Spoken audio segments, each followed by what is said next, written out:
Could you clarify some of your comments yesterday with regard to strikes on Iranian oil facilities? What did you mean by them, given some of the reactions we're seeing in the market? Well, look,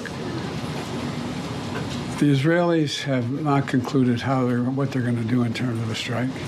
That's under discussion.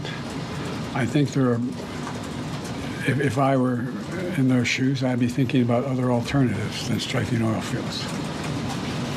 Good. Thank you, Kareem. Thank you so much, Mr. President, for being here. This week, Senator Chris Murphy said it's certainly a possibility that the Israeli government is not going to sign any diplomatic agreement prior to the election, which is what you have been calling for so long, potentially to try to influence the result.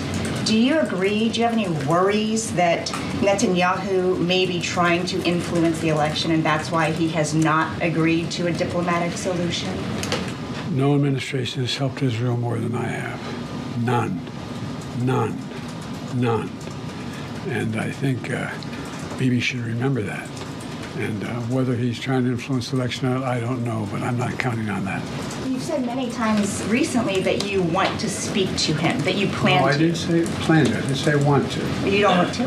No, I didn't say that. You're making it sound like I'm seeking and speaking. I'm assuming when they make the judgment of how they're going to respond, we will then have a discussion. What are you advising the Israelis to do in terms of their retaliation to Iran? And at this point, you still haven't spoken to Netanyahu. Is it fair to say that you have little personal influence over what he decides to do? No.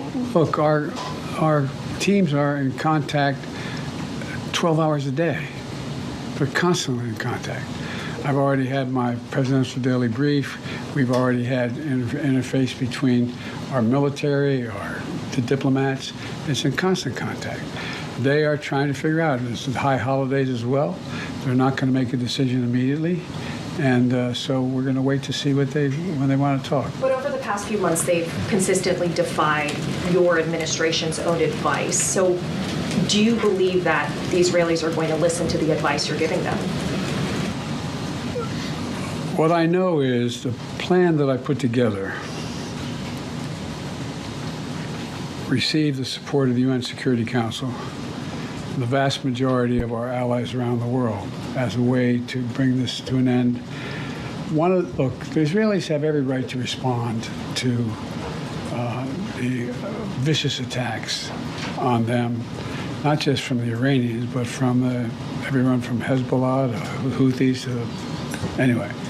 And but the fact is that they have to be very much more careful about dealing with civilian casualties.